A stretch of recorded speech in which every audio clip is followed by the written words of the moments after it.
Essa atividade, desenvolvida pela FETRAF, Federação dos Trabalhadores da Agricultura Familiar no Estado da Bahia, faz parte do projeto Bahia Produtiva do Governo do Estado, executado pela Companhia de Desenvolvimento e Ação Regional, CAR, vinculada à Secretaria de Desenvolvimento Rural, SDR, a partir de acordo de empréstimo firmado entre o Governo do Estado da Bahia e o Banco Interamericano de Reconstrução e Desenvolvimento, o Banco Mundial. Pronto, deu tempo, né, gente? Assim, inicialmente, mesmo com esse diálogo inicial, né, a gente precisa saudar todos e todas que estão aqui presentes, que fizeram o esforço de estar contribuindo com esse espaço, compreendendo principalmente a FETRAF enquanto uma instituição fundamental para a organização da classe trabalhadora. E isso a gente precisa o tempo todo reforçar, principalmente nesse cenário que a gente está vivendo. A proposta de hoje dessa videoconferência é fazer formação com ACRs, agentes comunitários rurais vinculados ao Programa Bahia Produtiva, Bom dia. do Piemonte Norte do Tapicuru e Cisal. Né? Inicialmente, a metodologia, alguns já sabem, né? A gente fecha todos os microfones para que a gente não atrapalhe o momento do facilitador da exposição, né? Da mediação. Agradecer antecipadamente, né? Os que se esforçaram para estar nesse espaço, aproveitem, né? É o que a gente pode fazer e a gente sempre é importante reforçar que essa não é a TE que a gente quer, é a TE nossa, é a TE que compreende quanto processo educativo presencial, continuado, sistemático, mas diante desse cenário alguma coisa precisa ser feita. O tema de hoje, né, retomando, né, segurança alimentar e nutricional, as PANCs como estratégia de autonomia na agricultura familiar. E a gente vai ter, enquanto mediadora, facilitadora, a professora Carla Marques, né, que é um prazer enorme, eu não tenho como, mesmo sendo gravado, gente, externar isso. Colega de universidade, aprendi muito com ela na universidade e vai ser mais um espaço da gente de vivência e de aprendizado. Então, aproveitem, anotem, né? Ela se debruçou para cuidar desse processo, né? Então a gente já entrou mais cedo. Ela está trazendo material lindo para trabalhar e explorar com vocês. Então pode espremer que ela dá conta, tá? Carla. Bom dia a todos e todas. Não sei se já entrou alguma mulher que não esteja com Entrou, vídeo aí. Gisélia só. Pronto. Ah, sim. E Ana Cláudia. Porque a Ana Cláudia não botou a carinha linda, não. Então, agradecer a Vivian também pelo convite. É um prazer enorme estar com vocês. E a gente vai construindo, né, esse conhecimento, essa fala, essa discussão sobre as PANCs, né, ou PANC, nessa manhã. Nesse tempo que a gente tem que é limitado, mas a gente vai tentar falar pelo menos os aspectos, pontuar algumas coisas que eu acho importantes de um técnico diferenciar quando está se tratando de PANC, alguns cuidados. Então, vai ser muito nesse sentido a nossa fala agora pela manhã. Eu queria iniciar, Vivian falou de vocês fecharem os áudios, mas eu queria que vocês se apresentassem pelo menos. O nome eu estou vendo a maioria na tela já, mas tem algumas pessoas que não estão com o vídeo. Eu queria saber o nome e de onde são. Me parece que a maioria aqui não é de Cisal, é do Piemonte Norte do Tapicuru, né? Então, eu queria só ter uma rápida ideia de quem são vocês e de onde são, para a gente iniciar. E se vocês também sentirem a necessidade de me perguntar algo, embora a metodologia não seja interromper, pela quantidade de pessoas que tem, eu acho que dá para sinalizar, e eu acho que é mais fácil no processo eu ir tirando as dúvidas à medida em que a gente for conversando, até mesmo para não ficar muito monótono. Eu sou muito faladeira, mas eu tenho o costume de sala de aula, onde eu falo e os estudantes também falam. Para mim assim, é uma novidade, né? E é um desafio também falar sozinha praticamente, né? Numa webconferência. Então, eu prefiro, se vocês também não se incomodar, não se importar, que vocês participem, que vocês também tragam as contribuições de vocês, porque eu acho que enriquece esse processo. Ainda mais porque, já me apresentando, né, eu sou natural de Amargosa. E tem cerca de 4 anos que eu estou morando aqui em Serrinha, né, território do Cisal. e tenho um pouco de vivência de Caatinga, porque meu marido é daí de Bonfim, né? Então eu conheço um pouco da Caatinga de Bonfim a partir da vivência que eu tenho com a família dele quando a gente vai visitá-los. Mas eu tenho certeza que vocês têm muito a contribuir também com o meu conhecimento nessa manhã, não tenho dúvida disso. Então, eu acho que essa troca acaba sendo uma metodologia que talvez demore um pouco mais, mas aí a gente tenta né, otimizar o tempo, mas que eu acho que é mais efetiva até mesmo para o conhecimento de vocês. Então, rapidinho, uma rodada de apresentação para a gente saber, né? Eu esqueci de dizer, eu sou professora do IF Baiano, aqui do Campus Serrinha, né? Sou agrônoma e sou professora na área de agroecologia, aqui atuando nos cursos tanto pós-graduação, né, na especialização em educação do campo, especialização em agroecologia e inovação social e com ênfase em economia solidária, professora do curso integrado de agroecologia, do curso técnico também subsequente em agropecuária, e sou membro do NEA Abelmanto, que é o Núcleo de Estudos em Agroecologia, Abelmanto, que tem um canal no YouTube, inclusive, que vocês encontram algumas discussões também. A gente tem feito algumas discussões que são interessantes para quando vocês tiverem tempo e puderem assistir. Inclusive, tem uma já sobre segurança alimentar, né? Que foi muito bacana, que eu tive conduzindo lá. Então, também aproveitar o espaço para divulgar um pouco dessa trajetória, né, do trabalho que a gente vem desenvolvendo, principalmente agora, nesse período de quarentena. Aí vamos lá para a rodada de apresentação. Pode ficar à vontade, viu? Bom dia a todos, bom dia, Carla. Meu nome é João Paulo, sou da comunidade aqui de Quissé. O meu empreendimento é bovinocultura de leite, reforma do laticínio.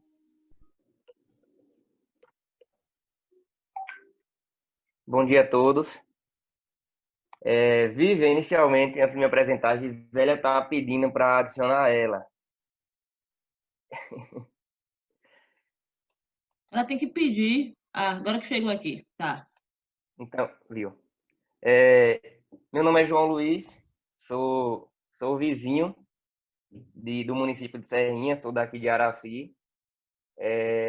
Estou a CR, né, numa comunidade aqui em Araci, na cadeia do milho, né, pelo edital 13 de agroindústrias, né, requalificação de agroindústrias. E estou muito na expectativa, esperando essa atividade. Quero muito também contribuir com um pouco do meu conhecimento. E o meu objetivo mesmo é adquirir mais conhecimentos ainda e complementar a minha bagagem de conhecimentos. Valeu.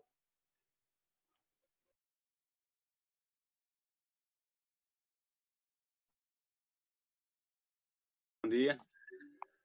Eu sou o Lucas, sou aqui do território do Cisal, moro no município de Monte Santo. Sou a CR aqui do empreendimento na comunidade Muquem, projeto socioambiental. E estamos aí acompanhando aí a palestra sobre punks. Bom dia. Sou Anderson, sou aqui da comunidade Casa Nova dos Amoras, município de Campo Formoso, descendentes de Quilombo. Meu empreendimento aqui é quintais produtivos e espero aprender bastante aí. Conhecimento é sempre bom.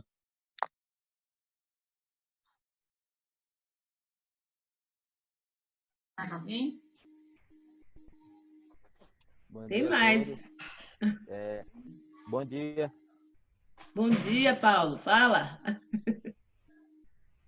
Fechou aí, Paulo, agora. Peraí.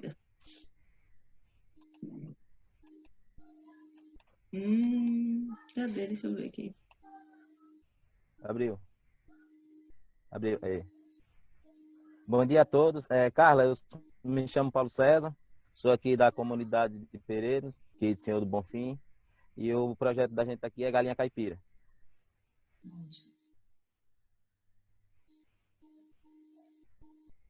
Olá, bom dia.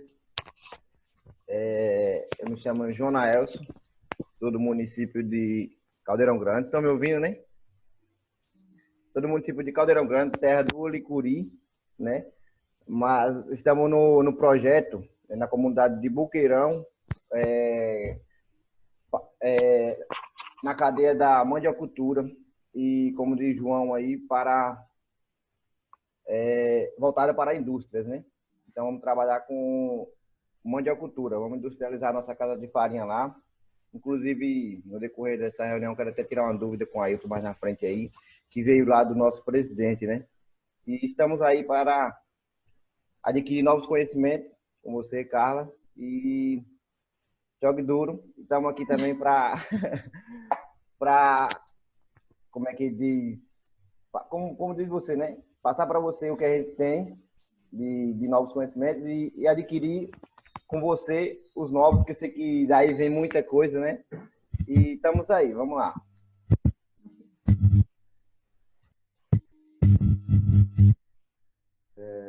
Bom dia, a gente quer agradecer a colega Carla, né, por estar trazendo esse assunto, que é um assunto muito interessante para você e ACAS, que vai contribuir para o desenvolvimento das comunidades. A gente quer agradecer, meu nome é Ailton, eu sou secretário da Carla, e a gente quer agradecer, certo? Parabenizar, certo? Principalmente da FETRAF, essa iniciativa, certo? E que os nossos ACRs, certo? Contribuam e, principalmente, encham de conhecimento, que o conhecimento é que realmente nos proporciona a termos mais educação e, principalmente, a população, certo? Todo, ela vai se desenvolver através do conhecimento, que traz essa educação, essa questão ambiental, que é muito interessante, certo? Nas nossas comunidades hoje, no momento que a gente está vivendo. Um abraço e boa reunião para todos.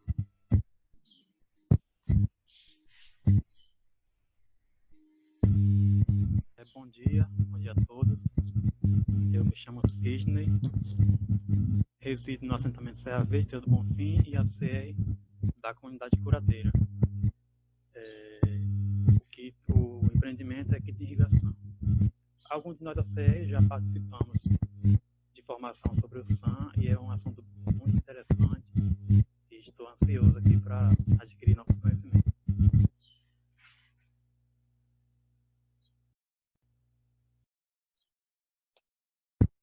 Luiz? Vivian?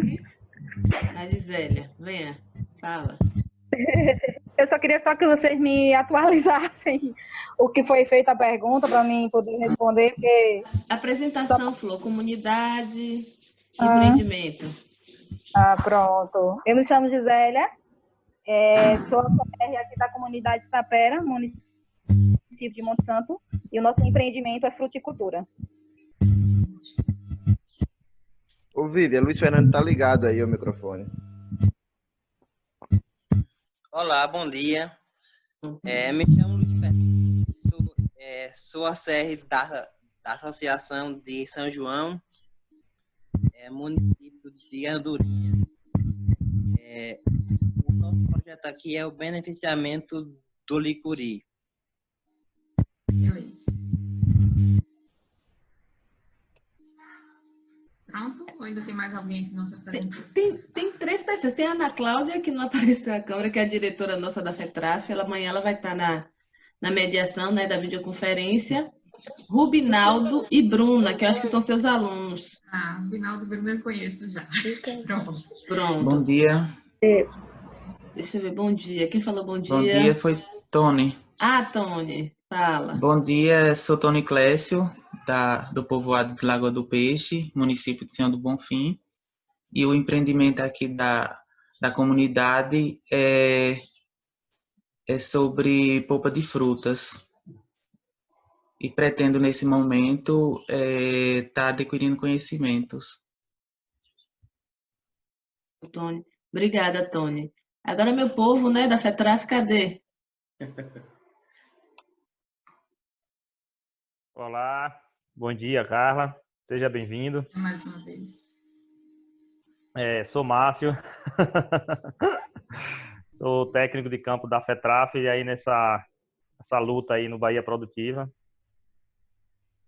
E esperamos, né, absorver essa passagem, esse assunto aí sobre as punks, né, que é um assunto novo, entre aspas, para a maioria das pessoas. E desde já agradecendo. Agradeço.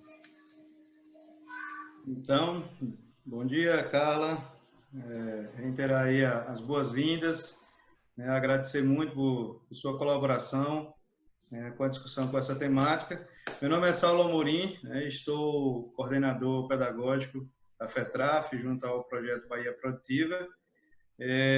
Também, né, não sou daqui de Senhor do Bonfim, estou sendo acolhido, né, e gostando muito desse espaço, mas sou de Irecê, natural de Irecê, com raízes em São Gabriel, onde formei lá como técnico em agropecuária, um nebiano, né, formado em pedagogia pelo campus de Irecê, e fiz especialização em gestão ambiental, e continuando pela UNEB, um mestrado em gestão em tecnologias aplicadas à educação, mestrado profissional, dando ênfase à educação ambiental, né, e agora fazendo essa ponte aí, Piemonte, Norte de Itapicuru e o território do Cinzal, pela FETRAF. Bom dia. Posso, Vivian? Gente, bom dia a todos. Prazer enorme estar com vocês nessa manhã. Não apareci antes, vou sair, vou deixar como estava, só abrir para apresentar, vou só acompanhar a atividade. Amanhã a gente vai conversar um pouquinho mais, então não quero fazer nenhuma interferência hoje, mas dizer que é um prazer enorme, imenso. Carla, quando eu te vi aí, eu disse, eu conheço essa Carla. E aí me lembrei de algumas atividades que eu tive o prazer de estar com você em Cruz das Almas. Isso já faz um tempinho, viu? Não é porque nós somos velhas, não, mas é porque nós temos uma longa caminhada nessa luta, né? Em busca de vidas melhores para todos os agricultores. Então é isso, sou Ana Cláudia, diretora da FETRAF, sou de Feira de Santana, agricultora, e essa pandemia, para mim, tem feito um efeito bastante positivo, que é de vivenciar a roça, né? E assim, estou fazendo muita coisa, além, né, de estar participando das videoconferências, das lives, enfim. Mas essa também tem sido uma oportunidade para a gente experimentar outros horizontes no sentido da produção, né, da produção de alimento, de outras vertentes que, às vezes, no cotidiano do fazer sindical, a gente acaba deixando um pouquinho de lado. Então, boa atividade a todos. E vou só acompanhar a atividade, ok? Beijos. Beijo, Ana, obrigada. Entraram Thaís e o Laércio, né, que também são ACRs. Consegue falar? Como é que está o sinal aí? Tá, qualquer coisa mais tarde eles falam, né? Assim, como vai ter apresentação e exposição, gente, quem tiver com a internet muito ruim, a gente aconselha que feche a câmera, fecha o áudio para dar uma melhorada, tá bom? Porque às vezes dá uma pesada no stream. Pronto, Carlinha. Coloca a apresentação, Vivian, que eu vou começar. Acho que as fotos também ajudam a provocar um pouco, né, para a gente iniciar essa discussão.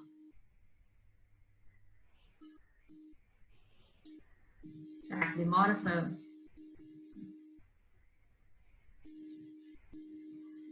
Enquanto o Vivian vai colocando aí a apresentação de slides, né, eu trago uma foto com uma série de produtos. Quando um de vocês falou que é um conteúdo novo, né, um conteúdo que é recente, eu vou mostrar para vocês o inverso.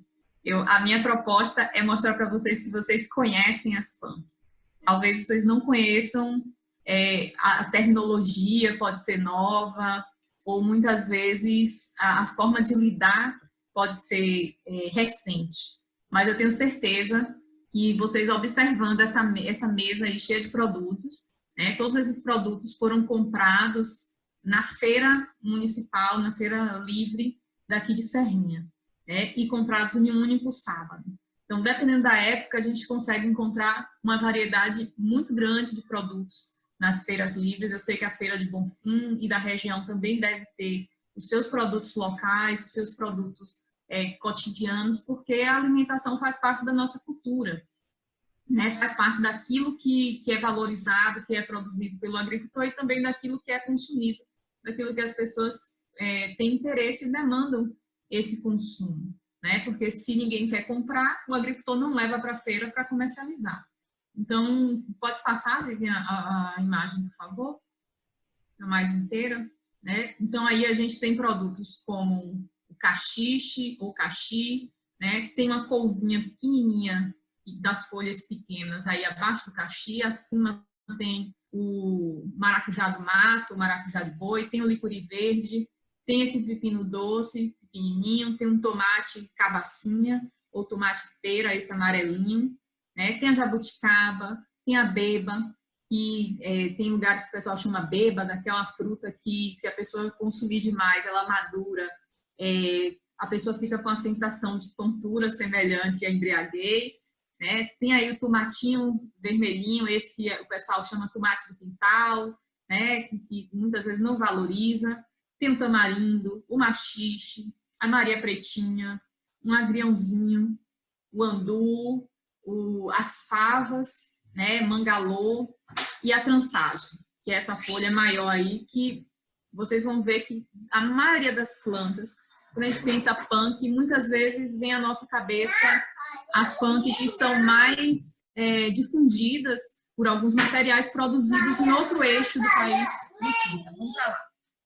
Viu, gente? É pra mim, salva. Então, muitas vezes a gente se apega às punk que a gente vê nas cartilhas, que a gente vê em alguns materiais que muitas vezes não são produzidos dentro da nossa realidade nesse eixo do Nordeste, né? Principalmente voltadas ao semiárido. E aí, a gente, entendendo o conceito da punk, a gente vai ver que muitas dessas plantas, elas estão presentes no nosso cotidiano, presentes nas nossas memórias, presentes na nossa memória alimentar, né? O que a gente chama muitas vezes de comida de herança, as comidas que remetem às memórias da infância, às memórias dos pais, dos avós, e que são plantas que são sim para a gente, plantas que não são consumidas para algumas pessoas convencionalmente ou cotidianamente, mas que têm um valor simbólico, que têm uma importância muito grande para a nossa segurança alimentar. Pode passar, Vivian? Então, só para a gente trazer, né, a questão conceitual de segurança alimentar e nutricional, que eu tenho certeza que vocês já viram, mas ela deve ser uma estratégia, né, com ações participativas, intersetoriais, que garantir o direito a todos, né? Todos nós temos direito ao acesso regular e permanente à alimentação de qualidade e em quantidade suficiente, sem comprometer o acesso às outras necessidades essenciais, tendo como base as práticas promotoras da saúde, que respeitam a diversidade cultural, ambiental, econômica e socialmente sustentáveis. Então, não é ter acesso a alimento de qualquer forma, mas ter acesso a alimentos que estejam adequados à nossa realidade, que estejam adequadas como é que eu posso dizer, aos nossos quereres, né? À nossa vontade de consumir. Pode passar, Viviane. Então, a soberania alimentar também é um princípio que é crucial para a garantia da segurança alimentar, né? Porque as pessoas têm o direito, e aí a gente está falando em termos de nação, mas também pode ser em termos familiares.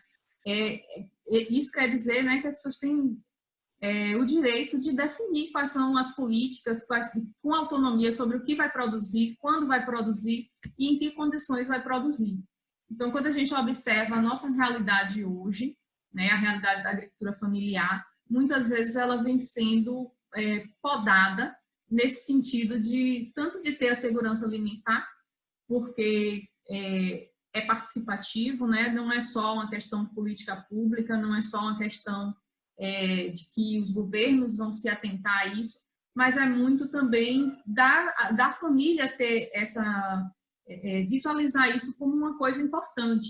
né, de produzir também alimentos que são base da sua alimentação, que vão contribuir e garantir que tenham uma alimentação adequada e de qualidade em quantidade suficiente para suprir as suas demandas nutricionais. E a soberania tem muito a ver com a questão da autonomia que esse agricultor tem em escolher o que é que ele vai produzir, de que forma, qual o meio que ele vai usar para isso. Muitas vezes hoje a gente vê a agricultura familiar atrelada a numa certa dependência daquilo que tem financiamento disponível, daquilo que tem mercado disponível, né, de produzir de certa forma, sob influência do mercado, sob influência da demanda, ou de projetos, ou né, daquilo que é possível ele obter algum recurso para produzir. Nem sempre o agricultor consegue ter essa autonomia para decidir o que, como e quando ele vai produzir, em que condições ele vai produzir. Principalmente quando a gente fala da agricultura familiar de base ecológica, das pessoas que trabalham pautados na agroecologia, muitas vezes não tem um financiamento específico para garantir, né, que esses agricultores consigam utilizar os produtos locais que ele tem, os insumos locais. Muitas vezes, linha de projeto exige que compre a muda, que compre a semente, né? Ou muitas vezes o agricultor não tem, por não ter um capital para gerir o seu negócio, para ter essa autonomia de comprar os seus insumos ou guardar as suas sementes, fica na dependência da aquisição ou da doação de sementes no mercado, né? E aí a gente vê que tudo isso compromete a soberania alimentar. E quando a gente pensa nas PAMP de um modo geral, e pensando principalmente nesse momento em que a gente vive, né, um momento de pandemia, que a própria ONU vem trazendo um alerta sobre o risco de se desencadear uma crise alimentar global por conta das restrições de comercialização, das restrições de produção da agricultura. Então, a gente pode ter um desdobramento muito negativo em relação à segurança alimentar em termos globais, porque já existem muitos países no mundo que sofrem já com a fome, com a escassez de alimento, e os países que são maiores produtores muitas vezes podem restringir essa comercialização para outros países, né? Ou mesmo a agricultura pode enfrentar dificuldades em relação à mão de obra, em relação, né, à questão do escoamento da produção, do transporte. Os produtos que são exportados podem se perder nos portos por conta dos embargos e uma série de coisas. Então, tem muita coisa em jogo. Mas, para a gente aqui no Brasil, o maior risco não é nem tanto os alimentos básicos, esses alimentos que são considerados commodities, né? Que são produtos que têm um preço controlado pelo mercado externo. Para esses produtos, a gente não tem muita influência nesse sentido, porque a gente é considerado celeiro do mundo. A gente produz milho, a gente produz feijão em grande quantidade, inclusive para arroz, né? Tudo para exportação desses cereais que são uma base assim, maior da nossa alimentação. Porém, o risco para o Brasil, segundo um artigo que eu li, é a questão dos vegetais frescos. E quem é que produzem? Quem são as pessoas que produzem esses vegetais que chegam à nossa mesa? É a agricultura familiar.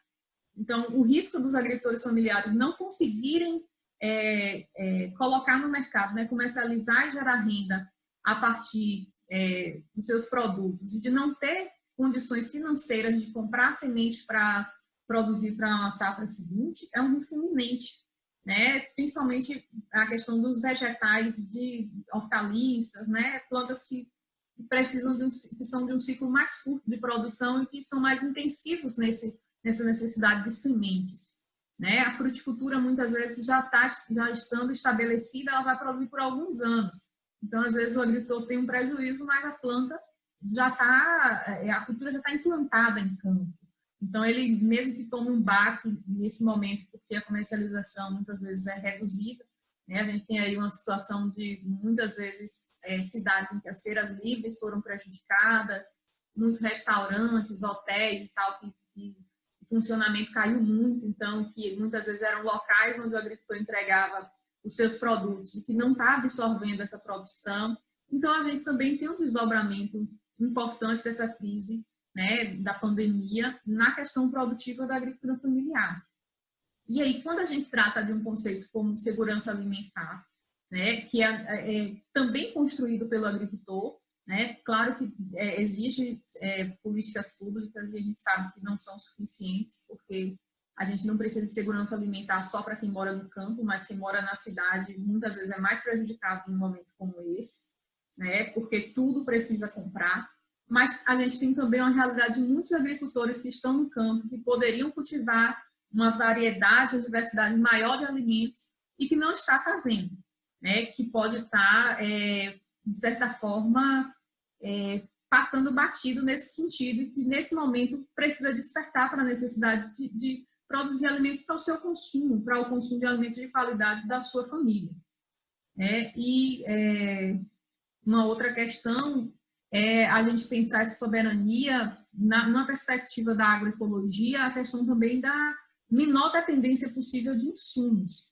E aí, quando a gente vai tratar de punk, a gente vai ver que são plantas que muitas vezes são espontâneas ou são plantas que a gente pode coletar por extrativismo em áreas vegetais, né, com a própria caatinga, e que a demanda por insumos externos é muito diminuída e que tem um potencial alimentar importante que pode ser utilizado pelas famílias, que pode também, em alguns momentos, dependendo da região, dependendo da aceitação dos consumidores local, também entrar na dieta dessas famílias, né, que às vezes moram na área urbana e consomem esses alimentos, né?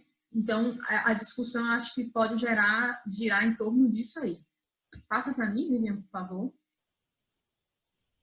Eu queria te pedir, se tiver como fechar a câmera do Márcio e do Saulo, porque muitas vezes está em cima de alguns textos aqui, eu acho que fica melhor para, se os meninos não se importarem, né? Fica melhor. Ah, mas vai ficar de todo jeito a tardinha preta, né? Eu não estou te ouvindo. Se você pegar o mouse, você pode correr e colocar essa tela em qualquer lugar da tela. Ah, ótimo. Então, deixa eu na parte, você clica na parte pretinha em cima. Ah, pronto. Aí você arrasta. O que é que eu tô fazendo?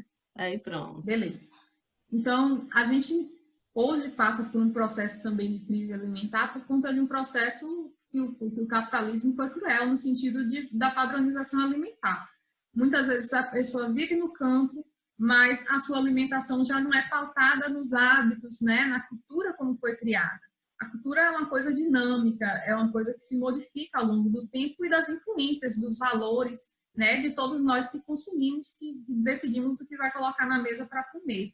Então, tem uma série de influências, né, que fazem com que as pessoas decidam, por exemplo, comprar um refrigerante para colocar na sua mesa, ou consumir um suco de fruta, né, ou ter que comprar pão todos os dias e comer biscoito e salgadinho e miojo, ao invés de consumir a batata, o inhame, a mandioca e os produtos derivados.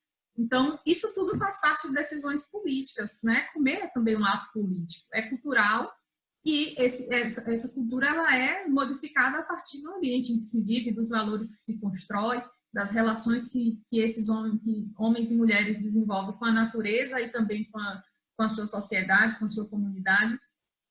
E hoje a gente tem aí estimativas, né, PNUD, de que a população mundial tem baseado a sua alimentação em cerca de 100 espécies. Pensem nisso a nível de mundo, né? A população global ter a alimentação pautada em 100 espécies. Enquanto somente no Brasil a gente tem aí cerca de mais de 3.000 espécies com potencial alimentício. A gente poderia explorar muito mais e ter muito mais culturas mais adaptadas às condições ambientais que nós temos, às condições de solo, de fertilidade, e até mesmo com um potencial nutricional às vezes mais elevado do que produtos convencionais, alimentos mais limpos, que não têm um impacto tão grande do uso de agrotóxicos, de fertilizantes químicos, e que também causariam um impacto menor no meio ambiente.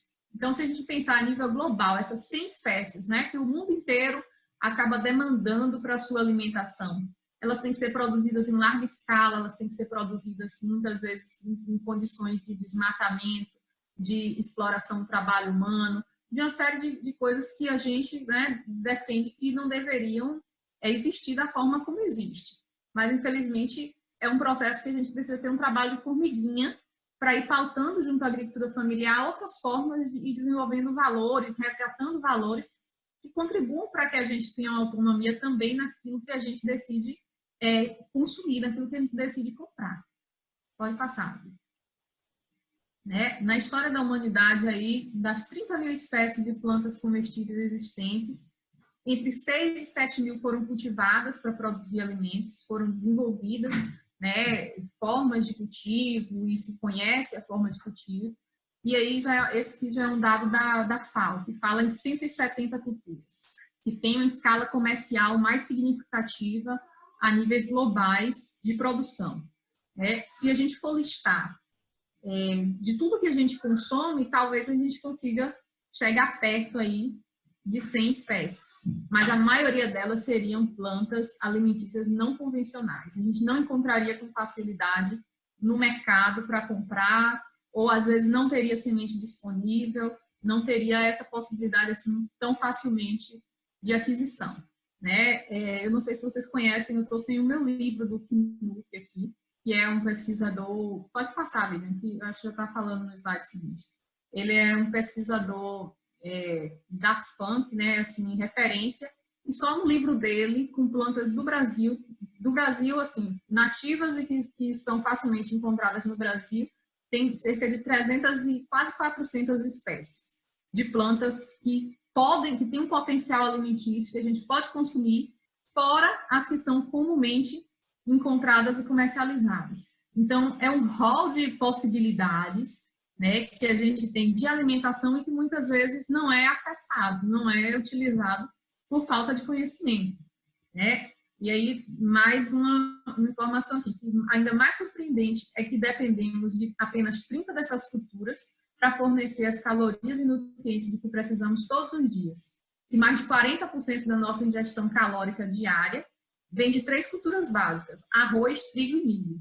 E em outros países, considerando a nível global, a gente pode ainda extrapolar aí para 60%.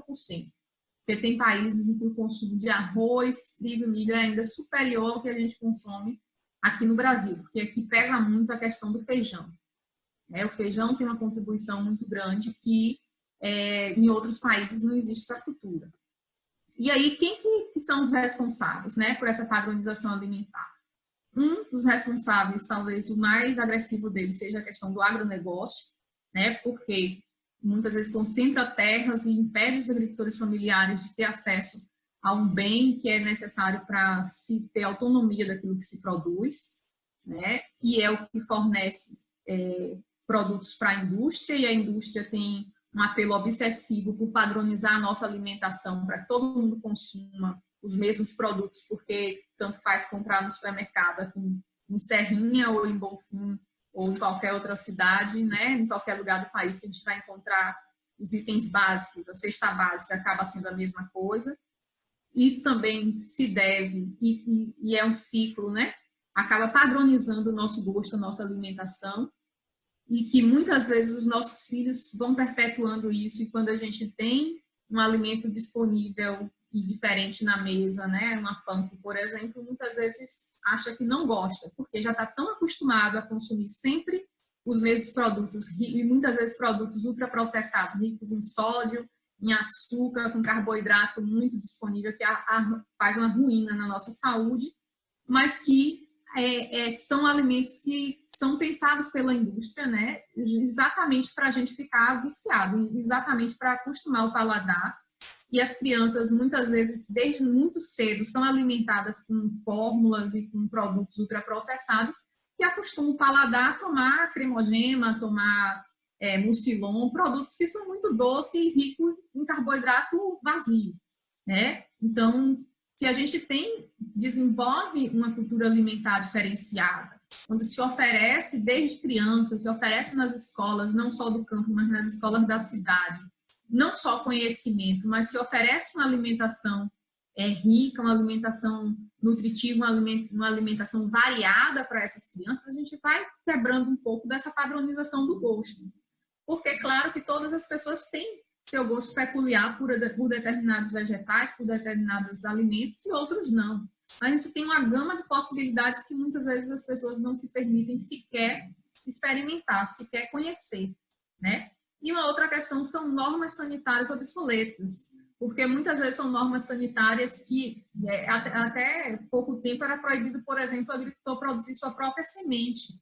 Então, imaginem isso num cenário como hoje, se os agricultores não já tivessem lutado, brigado, já não tivessem a lei de sementes que permitisse a questão das sementes crioulas. Imagine uma situação como hoje. Será que todos os agricultores teriam condição de comprar semente para produzir, né?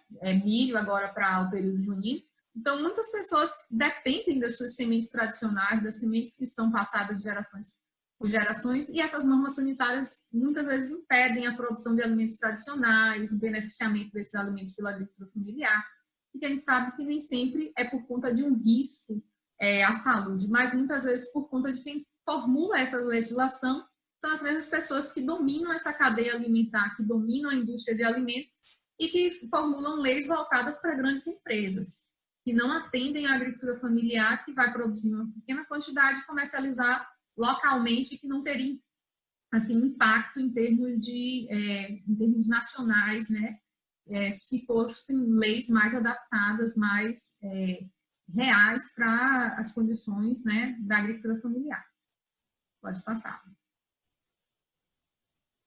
Então, dentre as razões para a gente valorizar uma alimentação biodiversa e não padronizada, a gente tem um ganho nutricional e segurança alimentar das pessoas que consomem, das famílias, né? O fortalecimento da agricultura familiar, porque quem detém essa variedade de espécies, essa agrobiodiversidade é a agricultura familiar.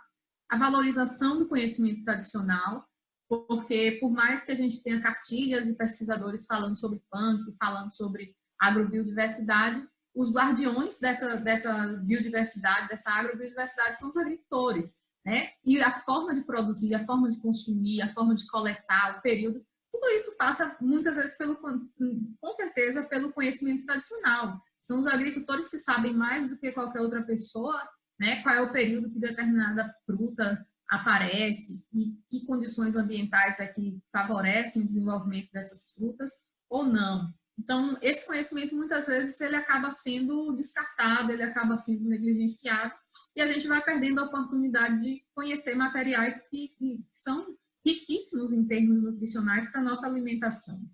Então, uma outra razão é a preservação da agrobiodiversidade, né, que é a biodiversidade de produtos agricultáveis, de sementes e de mudas, e não só aí falando da questão de vegetais, mas a gente pode entrar também aí na questão do quesito animal, né, das raças adaptadas, das raças crioulas, que também vão se perdendo por conta, muitas vezes, das pessoas, né, terem uma necessidade de comprar carnes, de comprar produtos animais, né, proteínas já no supermercado ou nos abatedouros que tenham todas as normas sanitárias, porque para o abate ali, para o consumo local, né, poderia ter outras normas, poderia ter, de certa forma, legislações que permitissem, né, que o agricultor tivesse mais autonomia nesse processo também para a questão animal, para a produção de produtos de origem animal.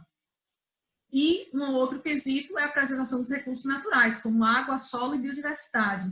Porque como o alimento padronizado, ele exige muito da questão do agronegócio, né, de produção em larga escala, e a gente sabe que é um modelo de agricultura altamente degradante. E a agricultura familiar tem um potencial maior de trabalhar dentro dos princípios da agroecologia e de preservar esses recursos naturais. Se a gente produz plantas que são mais adaptadas à nossa condição climática, à nossa condição de solo, a necessidade de uso de fertilizantes químicos, a necessidade de uso de irrigação, de modificação do ambiente para a produção desses alimentos é muito menor, que a gente já poderia, de certa forma, utilizar, né, produtos que já são adaptados à nossa condição e que se produziriam de forma mais facilitada, de uma forma mais otimizada, de certa forma, conservando esses recursos, degradando menos. Pode passar, por favor. Então, o termo punk, né, que a gente tem uma tendência a falar punks, e eu também tenho essa tendência, fico o tempo todo me corrigindo, ela já é uma sigla, né, que é plantas alimentícias não convencionais, então ela já é no plural. A gente já pode falar as punk normal, mas a linguinha né, só vai na punks. Mas a punk, né, elas são plantas pertencentes a uma ou mais categorias de uso alimentício que não sejam comuns ou corriqueiras da grande maioria da população de uma região ou país. Então, esse conceito de punk vai muito também da questão da região. Para a gente, por exemplo, o umbu, né, aqui na Bahia, que a Bahia é a maior produtora de umbu no Brasil e no mundo, é uma planta típica do semiárido e mais especificamente na Bahia. Para a gente, todo mundo conhece o umbu, mas se a gente for para outros estados, vai ser uma fruta totalmente diferente, vai ser considerada punk, porque para aquela região é uma planta que não é convencional, é uma fruta que muitas vezes as pessoas nem conhecem, né? E que tem um potencial alimentício muito grande. Então, a ideia de punk é aquela planta que não é produzida em escala comercial, né? E que a gente poderia consumir ou consome pouco, né? Porque não tem disponibilidade de comercialização, por exemplo. Então, é um conceito relativamente recente, que tenta abranger aí uma série de tecnologias que foram utilizadas anteriormente, né, como as plantas subutilizadas, negligenciadas pela maioria da população, e que foi se desenhando ao longo desses últimos anos aí uma forma de abranger essas plantas, né, de como classificá-las dentro de uma tecnologia que fosse que conseguisse dar conta, né, da complexidade que a gente trata as punk aí. Passa aí, por favor. Então, com plantas alimentícias, né, o que é que a gente considera planta alimentícia? Muitas vezes a pessoa, por saber que é uma punk, acha que pode consumir toda a planta. E aí o conceito de planta alimentícia é uma planta que possui uma ou mais partes, né, ou derivados, que podem ser utilizados diretamente na alimentação humana. Que aí pode ser uma planta que só sirva para alimentação as raízes tuberosas, outras que só servem os tubérculos, outras bulbos, outras rizomas, talos, folhas, brotos, flores, frutos e sementes, ou ainda o látex, a resina e a goma, ou ainda que sejam utilizadas indiretamente para a obtenção de óleos e gorduras alimentícias. Então, às vezes, uma planta que vai fornecer um corante alimentício, ela é considerada uma planta alimentícia, mas ela só serve determinada parte específica como corante. Você não vai consumir ela em grande quantidade. Ela serve como corante alimentício. Então, esse detalhe é importante a gente saber, porque quando a gente diz assim, tal planta é comestível, a gente precisa também ter o cuidado de, quando passar, né, a ideia é popularizar as punk, mas a gente precisa também ter o cuidado de informar as pessoas que ainda não conhecem, quando é uma planta diferente, quais as partes dessa planta que podem ser utilizadas. E aí a gente vai ver alguns cuidados um pouco mais à frente. Pode passar. Então, essas plantas alimentícias também podem ser utilizadas aí como substâncias condimentares, aromáticas, plantas que são substitutas do sal, outras que servem como edulcorantes, né, como adoçantes, outras que vão servir como amaciante de carne, os corantes alimentícios, e ainda plantas que são utilizadas para a fabricação de bebidas, tônicos, infusões, que são considerados também alimentos, são comercializados como alimentos. Então, às vezes é um uso muito específico que a planta tem e ela também entra na categoria como planta alimentícia, porque faz-se um uso alimentar dessa planta. Vou passar. Então, algumas terminologias, né, que abrangem as punks. Na literatura e no meio técnico, a gente ainda vai encontrar materiais que fazem uma certa confusão e que trazem mais de uma terminologia ou uma denominação muito mais por conta do período em que foi escrito, né? Os materiais mais recentes já vêm se adaptando à terminologia das punks para tentar dar conta de um conjunto maior de plantas. Então, a discussão em termos das punks começaram muito na questão das hortaliças, né? E aí foram chamadas de hortaliças negligenciadas, porque achavam que a gente não dava determinado valor, subutilizadas porque não eram utilizadas pela maioria das pessoas, ou hortaliças tradicionais, porque falavam da tradição de uso, né? Só que esses termos todos também eles são passíveis, né, de confusão na hora em que a gente vai tentar encaixar essas plantas. Se a gente pensar hortaliças tradicionais, hoje a tradição da maioria das pessoas é comer o quê? Chuchu, batatinha, cenoura, tomate e pimentão. Se a gente for pensar na tradição dos últimos 20 anos aí, para muitas pessoas, a tradição é essa. É o que ela conhece como planta, como hortaliça tradicional, é o que compra toda semana na feira. Então, a questão de tradicional, além de ter a questão temporal, né, a gente pensar a tradição de que época e de que lugar, né? Então, também fica, né, todas elas acabam tendo uma lacuna, né, quando a gente vai pensar o termo e pensar de que plantas a gente está falando. Quando a gente fala de planta, a gente não está falando apenas de hortaliças, a gente está falando de muitos frutos, de muitas raízes, né, de outras classes, de outros tipos de plantas, de outras partes que também são comestíveis, mas que não são necessariamente hortaliças. Passa mais um, por favor.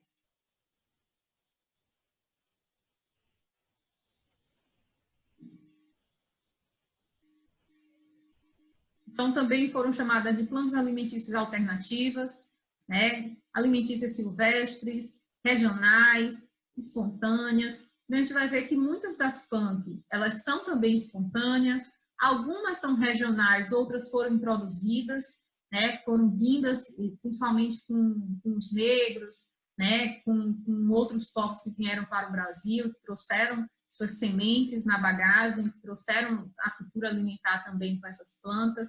Silvestres, algumas são encontradas em ambientes de mata, mas muitas também são encontradas em ambientes já antropizados, já modificados pelo homem. E a alternativa não é exatamente a ideia, porque a ideia não é a gente deixar de consumir as plantas convencionais para consumir as punk. É a gente ter uma gama maior de possibilidades e enriquecer, ter uma alimentação mais diversificada, né, mais variada, não só de produtos, mas também em termos nutricionais, né, porque são plantas que, pela sua, como é que eu posso dizer, pode passar, e pela sua característica, elas também têm capacidades diferentes de absorção de nutrientes no mesmo solo. Às vezes, uma hortaliça convencional sofre com determinada deficiência nutricional no solo, e uma punk consegue se desenvolver bem porque tem uma profundidade maior de raiz, porque desenvolve alguma relação com algum micro-organismo e consegue absorver melhor, né, ter um acesso melhor a esses nutrientes, à água, a todos os recursos. Então, são outras possibilidades. E o próprio metabolismo da planta, né? A gente pode ter pessoas com a mesma alimentação, numa mesma região, mas a genética vai fazer com que elas se desenvolvam de formas diferentes. Às vezes, uma vai ser mais deficiente nutricionalmente e outra vai conseguir aproveitar melhor esses nutrientes e ter um rendimento melhor. Então, um termo que é muito utilizado, né, que são as hortaliças não convencionais, foi um termo moldado aí pelo mapa e que traz uma ideia da punk de uma forma mais... É um termo que ainda está desatualizado, né, de 2010, mas que a gente pode aplicar para a questão das punk, quando dizem que são aquelas com distribuição limitada, que aí acaba sendo limitada e restrita a determinadas localidades ou regiões, exercendo grande influência na alimentação e na cultura das populações tradicionais, e que não estão organizadas enquanto cadeia produtiva propriamente dita. Eu acho que essa segunda parte do conceito é que traz mais a ideia para a gente pensar uma punk. Não é uma planta que a gente encontra uma cadeia produtiva já organizada, já consolidada, né, diferente de hortaliças convencionais. As punk ainda não despertaram o interesse comercial por parte de empresas de sementes, de fertilizantes ou agroquímicos, né? São plantas que estão nas mãos dos agricultores familiares a sua produção. Ela ainda não passou para a mão do agronegócio, ainda não passou para a mão do grande capital, né? E por isso a importância da gente trabalhar elas e fazer com que elas se popularizem na perspectiva da agricultura familiar, porque se a agricultura familiar não fizer, o capital vai fazer, a agricultura convencional vai fazer. Vai ficar com o papai? Vai. Então, dentro das punk ainda, a gente tem um outro conceito que plantas que são comercializadas no mercado comumente, elas também possuem partes que são alimentícias não convencionais, ainda para complicar o termo, né? Então, a gente está vendo uma foto aí da batata doce. Todo mundo sabe que batata doce é comestível, mas nem todo mundo sabe que as folhas da batata doce têm um potencial muito grande na alimentação, né, que são partes alimentícias, e aí a gente pode considerar a batata doce uma pump nesse sentido, que são, assim, muito semelhantes ao couve, tem um sabor suave, tem um potencial muito grande, não só nutricional, mas também em termos de sabor, em termos de, como é que eu posso dizer, de aceitação do paladar das pessoas. E aí a gente teria uma série de outras possibilidades, né? A gente tem um umbuzeiro, que é tradicionalmente utilizado a batata do umbu para a produção de doce, né? Mas que também é muito degradante. A gente tem o mamão verde, a gente tem as folhosas, de um modo geral, das hortaliças convencionais, que as folhas e talos são normalmente descartadas, mas que têm um potencial alimentar muito grande, como cenoura, beterraba. Todas elas podem consumir as folhas, e na maioria das vezes é um alimento que é desperdiçado. Então, a gente aproveitar integralmente também o alimento, né, e aproveitar outras partes que não são convencionais de aproveitamento, é também uma forma de valorizar aquilo que é produzido pela agricultura familiar, que muitas vezes tem um gasto energético, né, de empenho da família, de recursos humanos e também de recursos financeiros para a produção de um alimento, e descarta boa parte delas, desse alimento, e comercializa só uma pequena parte. Então, se a gente populariza mais o uso dessas pump, a gente cria mais possibilidades de produtos para comercialização na agricultura familiar, para o enriquecimento da alimentação, né, da segurança alimentar das famílias, e a gente pode ter mais retorno também financeiro em relação a isso.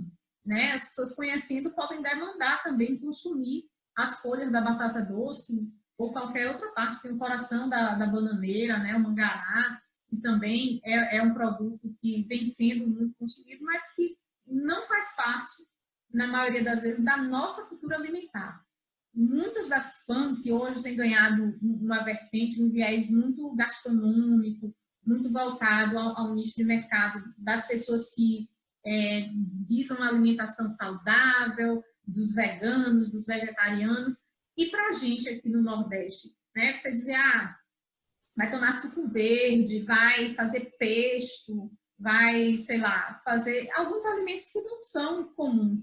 Então, a gente pensar a pump isoladamente só nessa proposta comercial ou nessa proposta da moda que está se desenhando aí em relação à pump também é perigoso, porque pode não ter nenhum efeito para a agricultura familiar no sentido de incorporar isso à sua alimentação.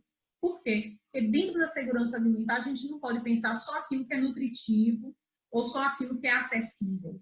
A gente tem que levar em consideração, levar em conta também a cultura da região.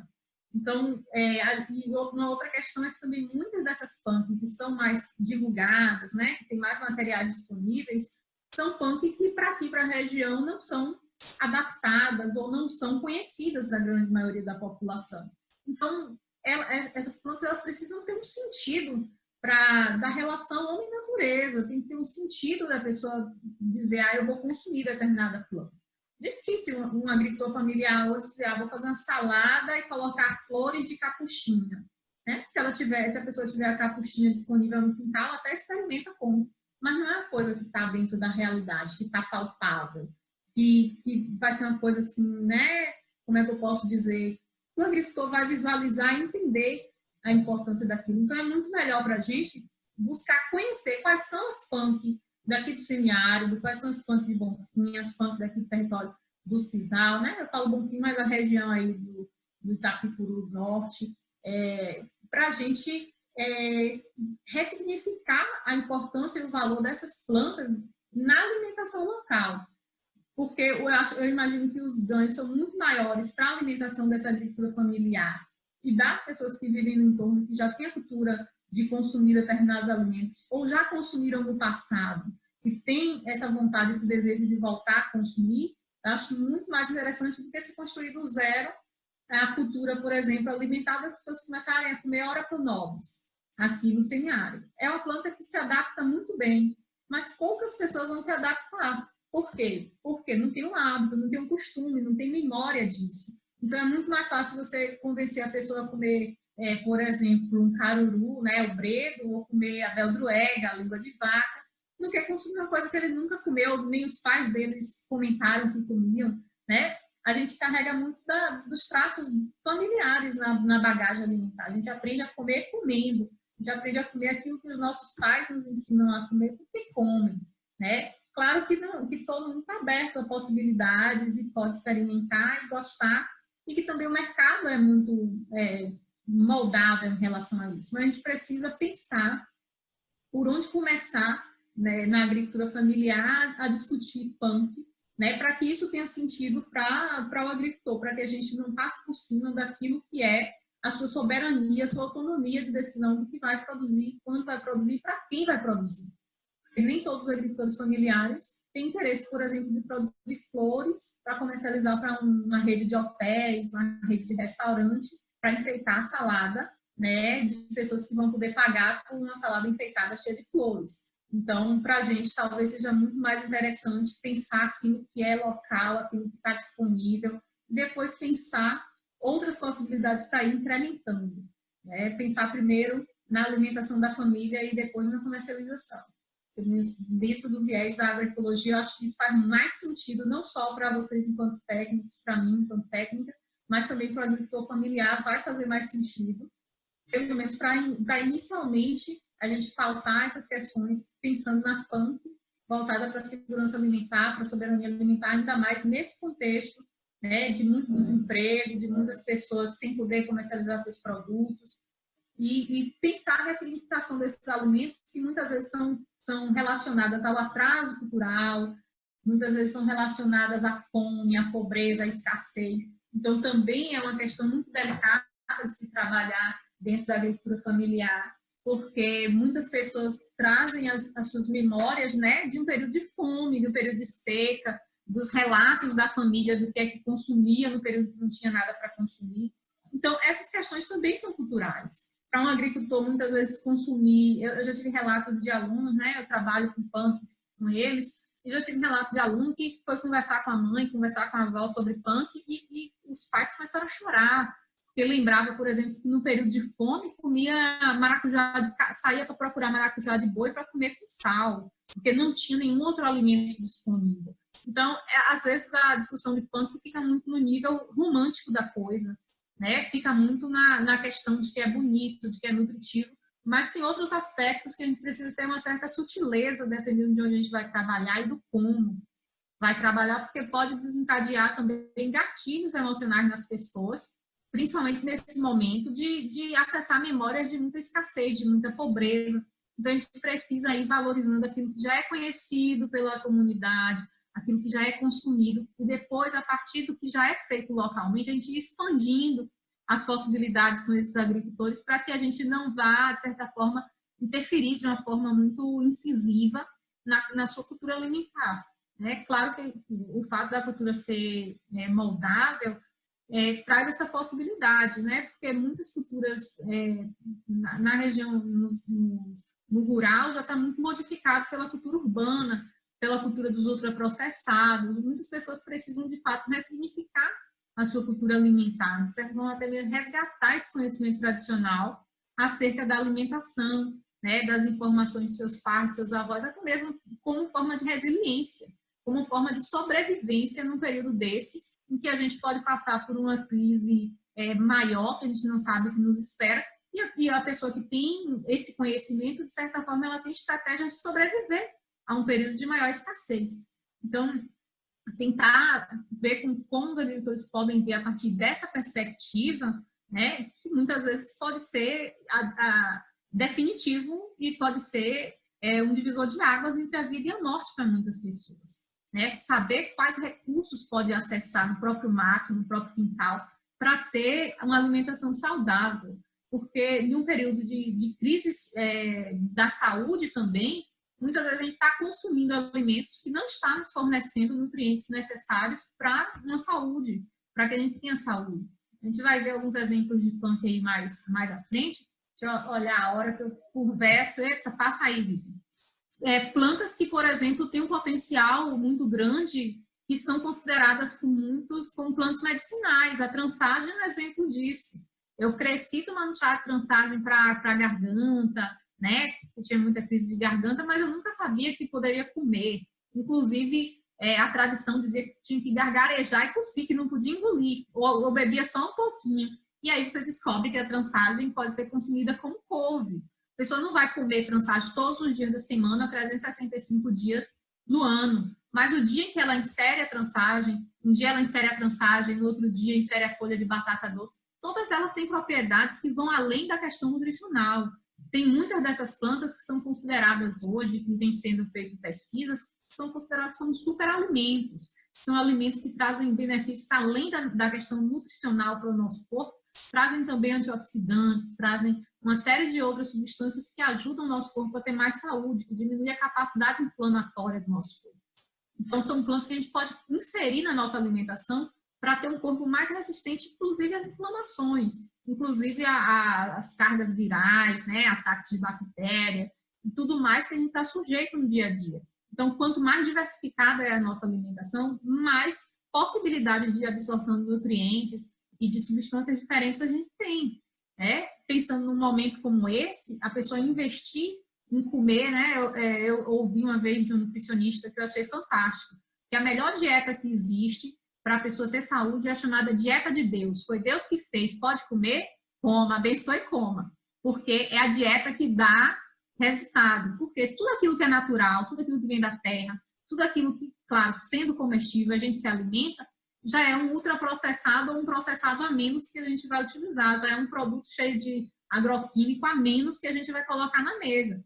Então, se ao invés de comer alface carregado de veneno a semana inteira, eu vou variando entre a língua de vaca, que ninguém bota veneno, entre a folha de batata doce ao invés da couve, eu vou diversificando, até mesmo a quantidade de produtos químicos que o meu corpo recebe acaba sendo menor. Então, eu acabo tendo uma variedade maior de substâncias protetivas, né, da minha saúde também, por ter uma dieta variada, uma dieta diversificada e com plantas mais saudáveis, produzidas de uma forma mais ecológica, sem o uso de agroquímicos, principalmente. Passa aí, Lilian, para a gente tentar. Eu não tinha me atentado à hora. Então, nos cuidados com o consumo de pão, pode passar, que aí é só listando cada um e a gente vai falando um por um, né? E aí uma das coisas é a importância da identificação correta. Pode ir passando. Então, aqui a gente traz aí imagens de, quando a gente fala, volta a vídeo para da beldroega, né? Quando a gente fala assim, beldroega é pão, é comestível. Aí eu trago 3 fotos, todas 3 são portulacas, né? São plantas do mesmo gênero, mas que são espécies diferentes. Então, a gente tem aí na primeira imagem, né, no cantinho de esquerdo, a gente tem aí uma que o pessoal chama 11 horas, né, que é aquela da flor maior amarela. No meio, a gente tem uma que também o pessoal chama 11 horas, mas chama 11 horas dobrada, que é aquela que tem a flor rosa, que é mais cheinha, né, que é a portulaca grande flora. E depois a gente tem a portulaca oleracea. As duas extremidades são consumíveis, são comestíveis. Uma que tem a folha maiorzona, da flor bem amarela grande, que o pessoal chama 11 horas, e a portulaca oleracea, que é aquela beldroega rasteira, que costuma dar perto do curral, perto do quintal, nos lugares mais úmidos, que tem uma quantidade maior de matéria orgânica também. É uma planta que é indicadora de solo rico em matéria orgânica. Então, em pastagens que tem muita adubação orgânica, período que chove, aparece muita beldroega. E aí as pessoas muitas vezes sabem que tem um potencial nutricional elevado, mas utiliza a beldroega para dar comida a quem? Ao porco e à galinha. E às vezes compra para consumir, para colocar na mesa um alimento carregado de produtos químicos.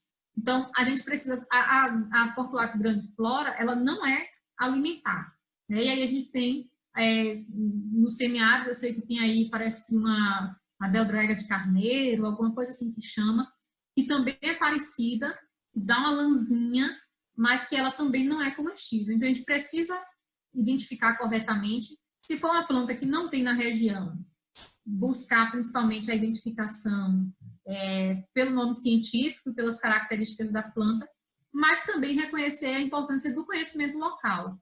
Porque as plantas, o conhecimento local, normalmente o agricultor que consome, ele sabe diferenciar e você vai poder ver na prática ou até mesmo adquirir a semente e a muda daquela planta que você tem a segurança de que é consumível, né, de que é comestível. Ou ele vai indicar na mata qual é a árvore, qual é a planta que você pode colher para consumir, e aí você vai lá e conhece.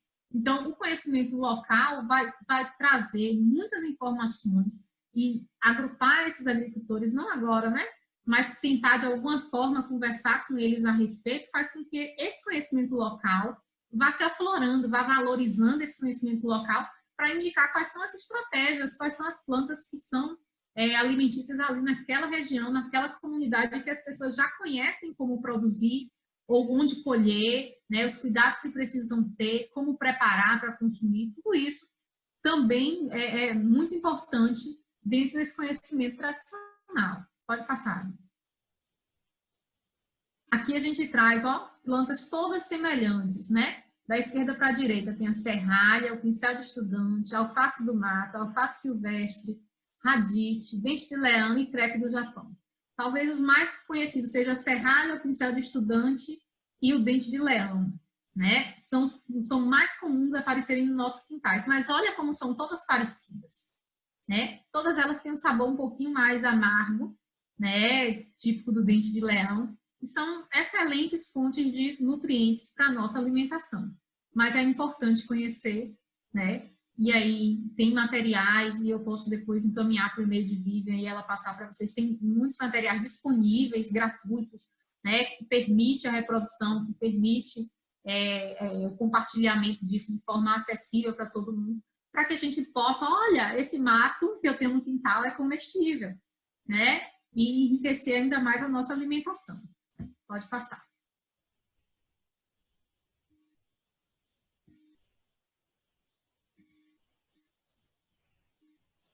E aí um outro cuidado que a gente precisa ter é que determinadas plantas, elas têm um estágio vegetativo ou uma parte consumida que a gente precisa saber qual é, né? No caso, a planta que a gente está vendo aí é a Maria Pretinha.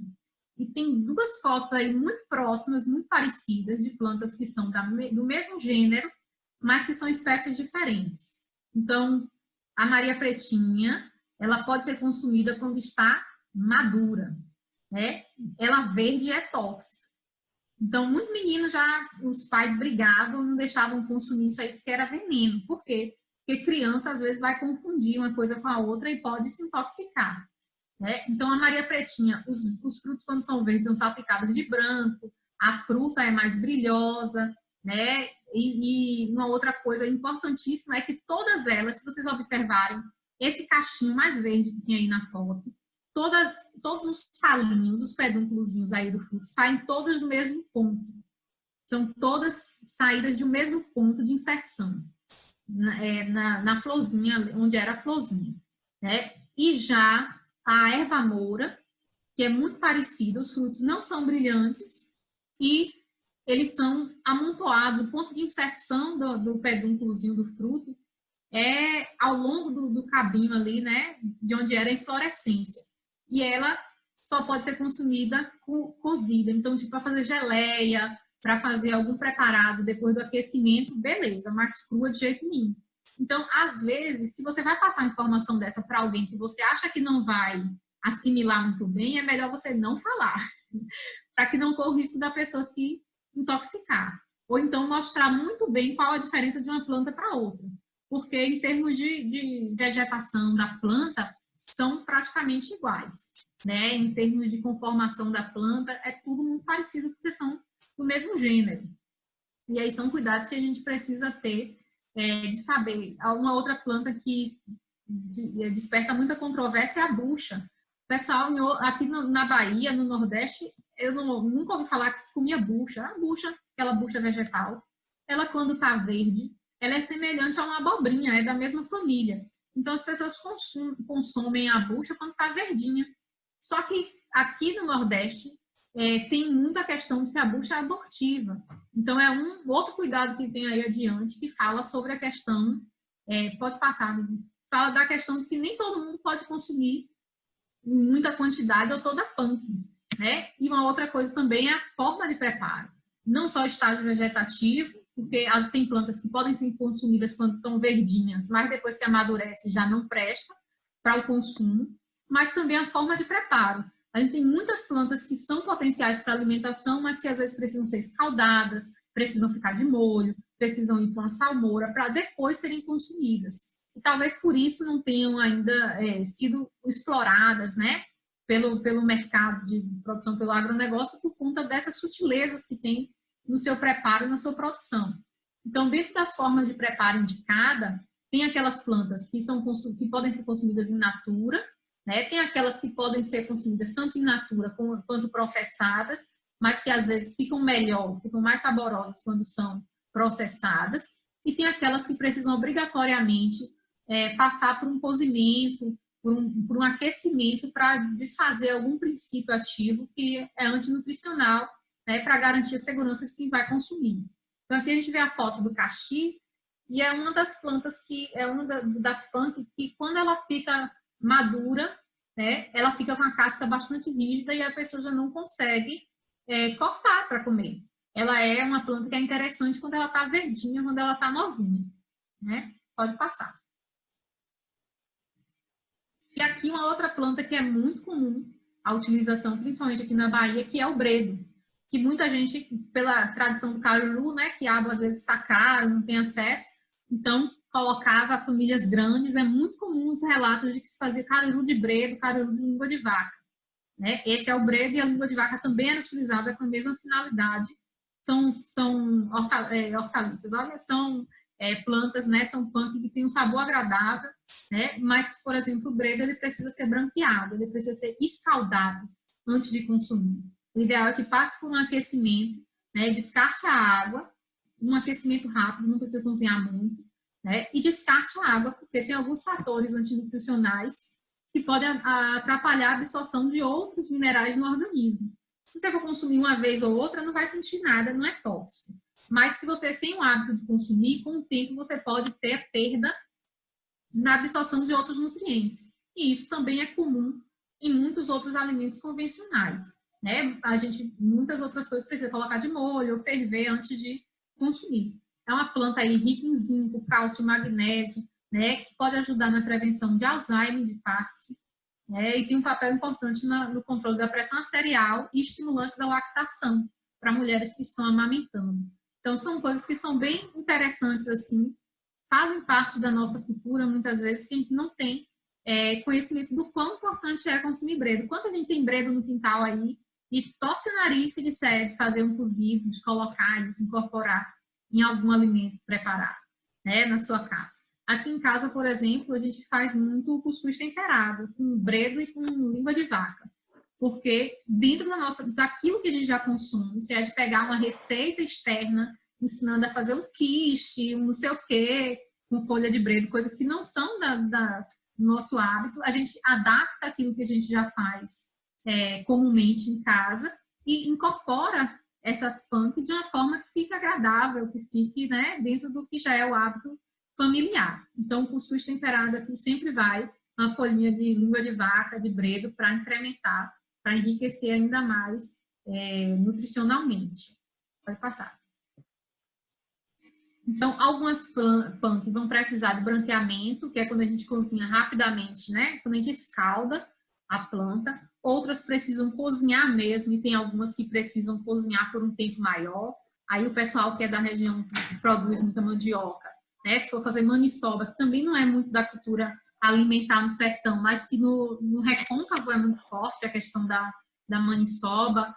Na região amazônica também é muito, muito forte essa cultura. Às vezes tem que ficar de molho, tem relatos que cozinham por mais de 24 horas a folha da mandioca para ela ir liberando o ácido cianídrico e se tornar possível para a alimentação, né? E tem outras que precisam só refogar, que é só um aquecimento ali que já pode ser já no preparo, que já habilita a planta para ser consumida sem risco para quem está consumindo. E aí é importante a gente saber se a planta tem alguma restrição, alguma orientação mais específica para o seu consumo.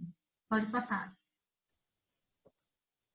Então, uma outra coisa é que algumas pessoas podem ter restrições, né, para alguns tipos de punk, principalmente se a pessoa tem algum caso de alergia, as pessoas estão grávidas, né, e quem tem doença crônica. E aí, as castanhas, de um modo geral, elas podem, quem tem alergia a um tipo, pode ter alergia também a outros tipos de castanhas. Algumas podem dar algum tipo de desconforto intestinal, aumento de pressão, ou risco de abortamento em gestantes, né? E a gente tem que estar atento também.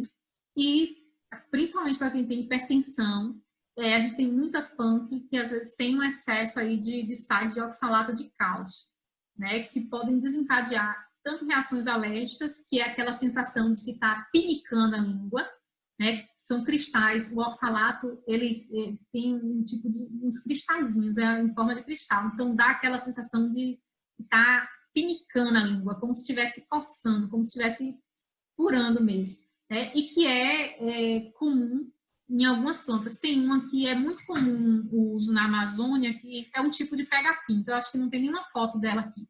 Mas não é aquele pega-pinto da Bahia que tem uma bolinha grande com a capinha, né? Que prende na roupa da gente. É um pega-pinto, aquele pequenininho que dá uma florzinha rosa e que as folhas são mais arredondadas, assim, parecem umas orelhinhas. Né? É bastante comum e ele é consumido como hortaliça também. Só que ele tem que ser branqueado. Uma vez eu peguei só para experimentar o sabor antes de branquear e botei na língua e senti pinicar na hora. Aí eu peguei, fui recorrer à literatura e olhei e vi tem que ser branqueado. Então, às vezes, a gente coloca assim para ver como é o sabor antes de preparar e aí descobre que tem um oxalato de cálcio. E o uso no caso da carambola, que também é uma fruta considerada punk, né? Há um tempo atrás descobriu-se que ela realmente pode causar problemas para quem tem problema renal, para quem tem hipertensão, que normalmente está associado, né? Quem tem hipertensão tem mais risco de ter problemas nos rins. E que essa caramboxina, ela de fato pode prejudicar o processo de filtragem. Tem pessoas que têm uma certa resistência a ela e o acúmulo dela leva a sintomas neurológicos. Então, aquela história de se chupar carambola demais e soluçar, morre. Se a pessoa não tiver problema nenhum, ela consegue eliminar isso pela urina e não vai sentir nenhum problema.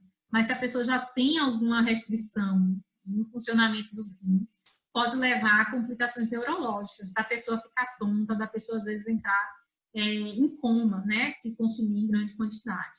Então, de fato, algumas plantas precisam ter um cuidado quando a pessoa já tem alguma doença crônica, né? Pode passar.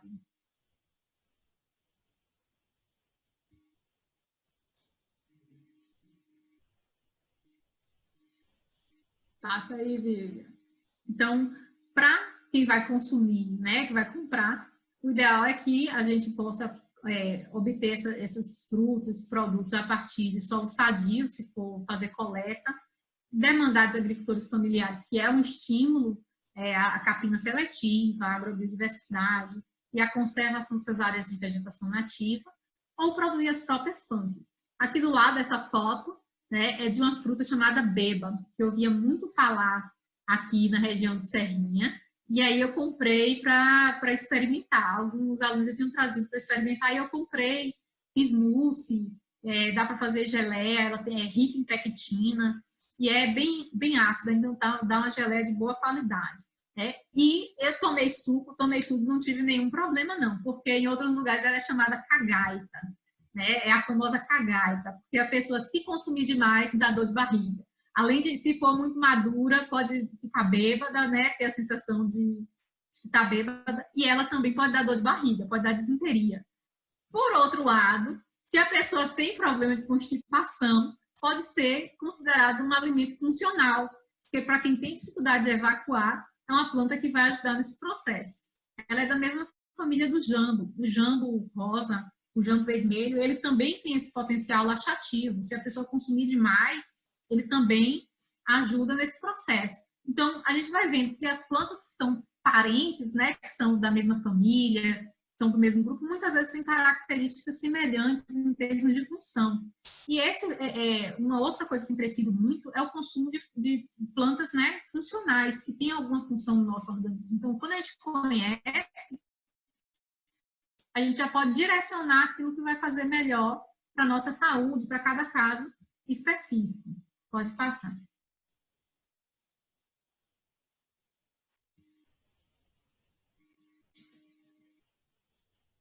Então, uma outra coisa é quando a gente pensa a produção de punk, né, tem algumas características que para o agricultor podem ser consideradas como vantagens. Uma delas é que a disponibilidade de espécies nativas, né, e ou adaptadas a nível local, normalmente são plantas que estão disponíveis. Quando a pessoa não tem, ela consegue mudar facilmente com os vizinhos, conversando na comunidade, se consegue, né? Ou mesmo que não seja com vizinhos. Hoje tem alguns projetos, né? Tem a Embrapa, Hortaliças, que pode entrar em contato também para conseguir mudas. Tem uma série de programas que às vezes facilitam, né? Eu acredito que aí dentro do governo do estado tem também um incentivo nesse sentido para a aquisição de mudas e de sementes voltada à produção de punk nos quintais produtivos e tal. São plantas normalmente rústicas e com rusticidade boa e de fácil manutenção, que não são muito exigentes em termos de solo, em termos de umidade, né? São facilmente adaptadas aos sistemas produtivos já existentes na agricultura familiar de base ecológica. Então, eles vão integrar o pomar da fruticultura, eles vão integrar o próprio quintal produtivo, eles vão integrar as hortas, né, o sistema PAS. São plantas que às vezes vão surgir espontaneamente nesses ambientes e que podem ser seletivamente mantidos nesses ambientes para enriquecer a produção de alimentos e até para comercialização em muitos casos, e que também muitas vezes o agricultor ele já sabe mais ou menos, né, já tem um conhecimento, mesmo que ele nunca tenha produzido língua de vaca em quantidade, ele sabe que quando ele capina e deixa lá de qualquer jeito, nasce facilmente. Então ele já tem, para muitas dessas plantas que são locais, ele já conhece o comportamento de como cresce, de quanto tempo demora, se pega fácil, se pega mais difícil, né? Então, já tem uma ideia de como cultivar. Então, são plantas que já estão dentro do hábito das pessoas, já são mais corriqueiras dele conhecer. Então, acabam sendo mais fáceis também de manejar nesse sentido. Não tem baixa ou nenhuma dependência do mercado de insumos, né? Não precisam de muita adubação, não tem problema com praga. São plantas que são tranquilas de produção. E se ele faz isso na propriedade, ele vai ter uma disponibilidade de colheita de produtos variados ao longo do ano, né? Vai ter para a alimentação da família e também para a comercialização. Sempre ele pode ofertar alguma coisa diferente, né? Coloca a barraca na feira. Ao longo do ano, quando for época de safra de cada um desses produtos, ele tem a possibilidade de incrementar a sua renda a partir desses produtos que tiveram baixo investimento em termos financeiros para a sua produção. Né? Se ele só mantém o mato que serve de alimento na roça, ele não precisou plantar. A água que ele molhou a hortaliça dele, que ele molhou o quintal, aquilo que nasceu no entorno, que serve para alimentação, que serve para comercialização, já é um aproveitamento, já é um ganho para ele. Né? Então, muitos desses produtos acabam agregando mais geração de renda também para as famílias, ou renda porque comercializa, ou renda porque deixa de comprar outros alimentos que enriquecem a sua saúde, a sua alimentação, né, com base naquilo que tem disponível localmente. Passa para mim, mais um. E aí, a gente tem também um outro nicho de oportunidades e que também são desafios para a agricultura familiar, né? Porque se é rentável para os empresários, se é rentável para as outras pessoas, por que não é para a agricultura familiar? Por que não é para as cooperativas? Por que não pode ser, né, para os arranjos produtivos que a gente tem no semiárido? Então, aí vocês estão vendo uma foto, né, de uma empresa chamada Punks Brasil. É uma empresa do Rio de Janeiro que patenteou, né, criou essa marca Punks Brasil e que foi pioneira nesse sentido. E que se vocês entrarem no site dela, tem uma gama de produtos sendo comercializados, todos já, né, beneficiados na forma de patê, de geleia, de pesto, de uma série de produtos aí voltado ao público vegano, vegetariano, voltado à alta gastronomia. Então, lá no Rio de Janeiro, uma mulher, né, teve essa perspectiva de dizer, não, vou investir em pão, que é uma coisa nova, é uma coisa que vem ganhando popularidade, que vem ganhando, né, um gosto das pessoas e que está sendo explorado de forma comercial, né, às vezes de forma individual, né, de uma empresa com um ou poucos sócios, mas que pode ser explorado também, pode ser uma alternativa para a agricultura familiar, se assim as pessoas acharem. Né? Então, eu acho que o principal ganho para a agricultura familiar é garantir a segurança alimentar e soberania alimentar das famílias. Ganho nutricional, ganho pessoal da família, inserir esses alimentos na sua cultura, no seu hábito alimentar, é, sem sombra de dúvidas, o maior ganho que pode ter. Né? Porque tendo saúde, a pessoa consegue ir atrás de todo o resto. Uma outra coisa é que dá para explorar, né, esse nicho de mercado da alimentação saudável, tanto pela venda direta nas feiras livres, nas feirinhas agroecológicas, ofertar produtos diferentes, popularizar, ensinar como prepara. Isso tem ganhado muito gosto, tem se popularizado, tem aumentado a demanda em alguns locais. Né? Talvez no interior não muito, porque muitas pessoas já ou têm disponíveis, né? Tem no quintal, outras não valorizam muito. Mas também tem muita gente que morou na roça e que saiu da roça, mas a roça não sai dele. Então, quando ele chega na feira, que vê esses produtos, né, que vê essas coisas que ele gosta de consumir, ele compra e leva para casa porque quer consumir aquilo que já é do seu hábito, que é do seu gosto. E aí, investir principalmente nas formas de economia solidária, né, em formas que possibilitem esse circuito curto de conhecer o agricultor e o consumidor, porque isso também é uma coisa que tem sido muito estimulada, né, e que vai ser necessária agora nesse período pós-pandemia para que se garanta, de fato, segurança alimentar das famílias. E aí eu trago alguns exemplos, né, de instituições que já vêm, de certa forma, beneficiando e gerando renda a partir de produtos que são considerados punk, né, que aí a Coppercook, a experiência da Coppercook com o umbu, que até bem pouco tempo não se ouvia falar em produção de umbu, era só extrativismo. A Coppercook acaba sendo pioneira nesse sentido, né? É uma cultura que é extremamente nativa e adaptada, né? Portanto, à Bahia, que tem um potencial produtivo muito grande, um potencial de ganhar o mundo aí, o umbu, e que vem sendo desvendada aí pela Coppercook com seus produtos à base de umbu. E acho que tem um outro exemplo aí depois, Vivian, né? Aí, para além da questão produtiva, né, que é importante, é interessante, é uma oportunidade, é também um desafio para a agricultura familiar, a gente tem também o próprio consumo.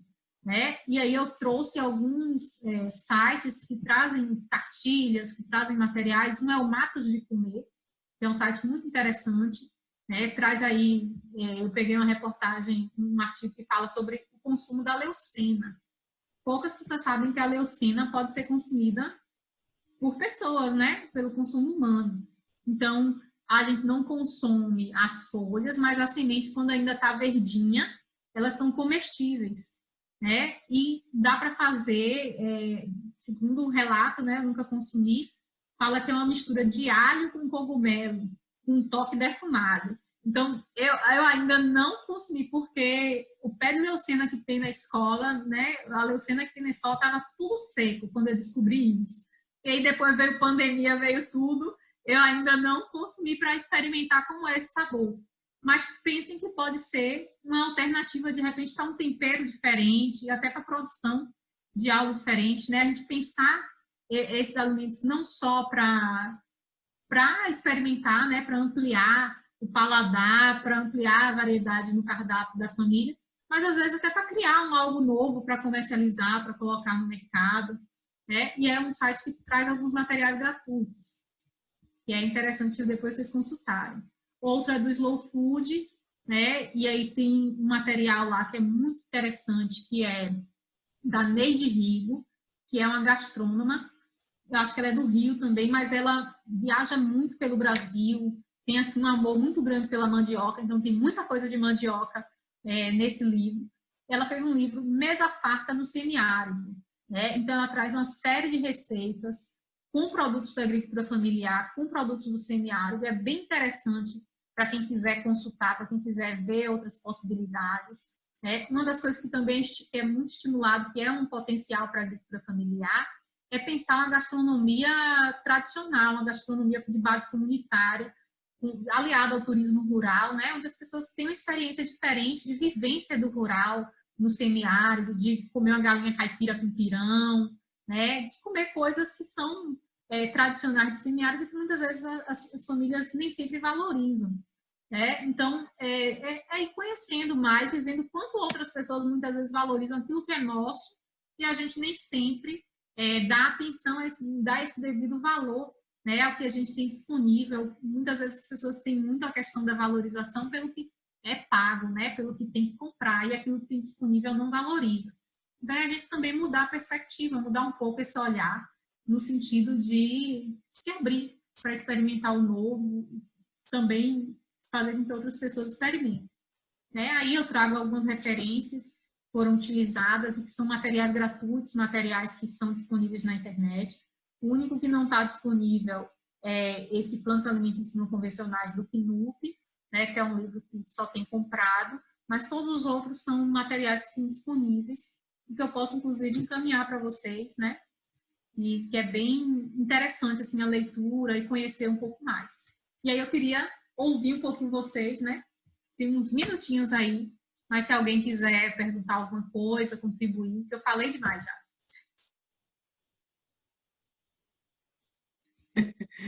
Ai, Carla, obrigada, viu? Acho que vai ter gente que vai ficar com raiva de mim porque não participou desse momento. E porque aí, não vai dar tempo de perguntar muita coisa. Gente aí, falem, por favor. Primeiro, eu vou logo... Já tá eu esqueci só de falar uma coisa. Atenção, eu vi que tem muita gente do licuri, O licuri, eu ia falar, eu até procurei alguma coisa sobre a Monte Sabores, que vem beneficiando o licuri. Eu tenho colegas que estão trabalhando aí com o licuri, com beneficiamento do licuri, O Aurélio, que é colega de instituto, que é colega de grupo de pesquisa, com a máquina para o beneficiamento do licuri. Então, são avanços que possibilitam a cultura como o licuri, que não é cultivado, talvez estejam se iniciando aí um processo de cultivo do licuri, mas que para quê? Potencial maior na Bahia, no semiárido, do que o umbu e licuri, São, acho, talvez os dois que a cadeia produtiva está mais se desenhando para um crescimento, mas que tem uma série de outras plantas que talvez sejam tão potenciais, tão importantes e que muitas vezes estão sendo esquecidas, Podem falar. Saulo. Carla, primeiro parabenizar, a vontade aqui é de bater palma. Obrigada. Porque, assim, a gente já tinha confiança e acreditava na qualidade do seu trabalho por indicação de Vivian, E Vivian já nos indica, já é uma boa referência, Que bom! Quando ela fala, não, eu confio, aí a gente já fica mais tranquila. Não, Vivian já indicou, então tá tranquilo. Mas, assim, parabenizar mesmo pela maneira didática, fantástica, enriquecedora. Não ficou num discurso raso, muito pelo contrário, foi até para além do que a gente estava propondo, compreendendo que a gente está num ambiente de técnicos e de técnicas que, por mais que a gente tenha que contextualizar nossa linguagem a campo, a gente também não pode nem deve subestimar a condição de compreensão, de absorção de conhecimento de quem está na base.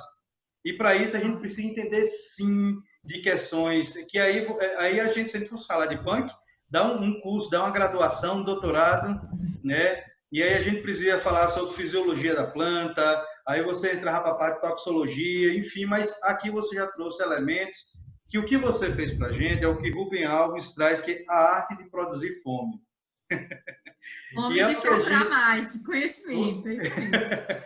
E é o que a gente precisa, e a gente já nos coloca enquanto desafio, porque é o seguinte, discutir punk está em igual necessidade e importância do que a gente discutir gênero, do que a gente discutir diversidade, do que a gente discutir geração, do que a gente discutir que, de fato, são esses princípios agroecológicos junto à agricultura familiar e que, volta e meia, educação do campo, e que, volta e meia, ficam em pastas, discutido separadamente. Isoladamente. Isso, isoladamente. A gente precisa fazer o link dessa discussão. A gente precisa se entender, de fato, mergulhar, se embeber na temática. E aí é o desafio para a gente, enquanto FETRAF, para os órgãos governamentais que atuam junto à agricultura familiar, a gente fazer um processo voltado à formação de base. Quando você faz essa questão da memória, ela não foi desconstruída, não foi à toa. Foi propositavelmente, essa padronização da alimentação da gente. né? E aí, para isso também, aí vai um chamado aqui para a gente, enquanto ACRs, viu? Partir do exemplo, né? Ontem, hoje, a gente consumiu um cortadinho feito com as folhas da beterraba, que a gente produz aqui em casa. Então, assim, o Breda, eu estava até brincando que lá no escritório com essa chuva, viu, Márcio? O que não falta é Breda. Também nasceu da assim, quanto de nós aqui, ACRs, quanto de nós da equipe técnica, insere na nossa dieta as punks, né? Ou a punk, né? Quantos de nós aqui faz esse processo? E muitas vezes a gente chega para a base da gente trazendo isso como resgate, como alternativa, e parte do exemplo. Se é tão bom você está fazendo, se é tão bom você ter na sua casa, fica aí uma provocação necessária e até mesmo dizer que discutir segurança alimentar e nutricional está para além de produzir alimento para um atendimento de mercado. A gente está falando justamente de autonomia, né? É de libertação de fato, né? E aí é uma gama, você coloca mais de 3.000 espécies alimentícias. E quando a gente vai para a nossa dieta lá, quando muito que a gente lista em uma comunidade, a gente lista 15, né? Dessas 15, 12, 13 podem ser produzidas lá na comunidade. Aliás, desculpa, ao contrário, poucas podem ser produzidas na comunidade, do que já está padronizado, e as demais são industrializadas, né? Ou vinda de ambiente externo. Só para te dar um exemplo, né? O livro do CNUP tem 300 e pouco, quase 400 espécies. Poucas são do semiárido. A maioria é eixo sudeste e norte, porque ele eu acho que ele é gaúcho, aí trabalhou ali em São Paulo, Rio, Minas Gerais. Eu acho que ele estudou em Minas. E depois ele foi morar no norte do país, então tem muita coisa do norte também. Mas do semiárido, das plantas que eu conheço, que vou conhecendo aqui com os meus alunos que vão me ensinando, né, muitas não têm relatos de uso no livro do CNUP, que é considerado a Bíblia das punk, porque é o que tem a maior quantidade de punk listadas, né? No trabalho que eu fiz com estudantes aqui no Campo Serrinha, foram listadas 46 espécies de punk consumidos aqui no território do Cisal, não no território todo, mas aqui nas cidades mais próximas, né? Aqui em 5 vizinhas de Serrinha, que tem estudantes aqui. Então, 46 em uma turma de primeiro ano. Então, assim, tem um potencial muito grande. Eu venho tentando sistematizar também informações no sentido de criar informações sobre as plantas que a gente tem aqui no semiárido, aqui no território, né? Para facilitar até mesmo em termos de como as pessoas já preparam e consomem essas plantas. Porque não adianta, o material é rico, os materiais que tem são riquíssimos, mas muitas vezes são plantas que estão distantes da realidade. Trazem fotos de plantas que não fazem parte da cultura alimentar. Então, não tem uma representação para o agricultor pegar um material desse, né, muitas vezes para produzir. Às vezes ele produz se tiver para quem vender, mas não acaba entrando na alimentação da família. Então, é muito mais no sentido de pesquisar, de diagnosticar, de conhecer, de instigar a população sobre aquilo que eles já consomem. Entendendo o que é punk, eles vão ver que tem um monte de punk no quintal, né? Que é só ir lá e consumir. E só para complementar aqui, eu tenho dois pontos, né? Coisa rápida. Primeiro, a base, quando a gente vai trabalhar com agricultor, com agricultura, né, trazer algo que tenha significado, isso se torna bem mais prazeroso, se torna bem mais receptível. E quando você traz a funcionalidade, né, das plantas, isso pode ser não só um artifício, mas uma estratégia fantástica para a gente retomar esse diálogo. E quando também a gente transforma isso daí no impacto econômico, quando a gente parte para mensurar o impacto econômico, porque tudo que se deixa de comprar, tudo que você traz numa perspectiva de autonomia produtiva, é dinheiro que você deixou de gastar. É economia, é riqueza que é produzida. Aí a gente também discutiu o que é, dentro da segurança alimentar, o que é dinheiro e o que é riqueza, né? Então, são outras discussões. Então, assim, por favor, quando tiver algum curso de extensão, pega agora essa pegada aí do online, né? Nos convide. Que a gente... né? Acho que vai ter que ser uma necessidade. Parabéns, já tenho acompanhado, né, no YouTube, o canal do YouTube, o NEA, né, já acompanhei, né, já alguns debates, Mas, assim, mais uma vez, parabenizar pela qualidade, né, da exposição. E é para nós, turma, agora um desafio, viu? Trazer isso para o nosso cotidiano para a gente servir como exemplo também, viu? Então, fico feliz que tenha cumprido, né, o objetivo proposto. Ailton? Eu queria só parabenizar a nossa colega pela palestra, certo? Espero que os nossos ACRs tenham, certo, prestado atenção direitinho o enriquecimento de informações que eles receberam hoje, certo, em relação à nossa segurança alimentar. E com essa preocupação que o governo do estado, acho que todos estão sabendo, o governo do estado está lançando esse edital, o edital 15, de segurança alimentar, certo, que vai estar trabalhando toda essa questão que foi enfatizado hoje nessa palestra. Então, que os ACR tiver alguma dúvida, que nos procure. Vou fazer uma live no dia 2, às 14 horas. Já estão todos convidados, que a gente vai trabalhar a questão desse edital 15, certo? Que é importante e direcionado à segurança alimentar dos nossos agricultores familiares. Ok. Ana Cláudia pediu? Pedi sim, Vivian. Fiquei aqui apaixonada, né? Parabenizar a Carla. Eu fiquei lembrando do tempo de infância. Cada fruto, cada folha, né? Cada elemento que ela trazia, eu fazia assim, uma viagem no meu tempo de infância. Mas eu quero direcionar a minha fala para os ACRs, né? Eu acho que durante a apresentação da Carla, ela aponta alguns desafios nesse contexto da PANC, que é preciso os ACRs refletir. Por exemplo, nesse momento é importante e indispensável conhecer e reconhecer territorialidade e a comunidade. Então, são elementos importantes nesse processo. Com isso, conhecer a sua base produtiva e a sua base nativa de produção. A Carla traz um outro contexto, que é a questão da autonomia. E aí, nesse sentido, nós estamos dentro de um edital do Estado, que nós temos que dar algumas respostas, sobretudo numéricas, né?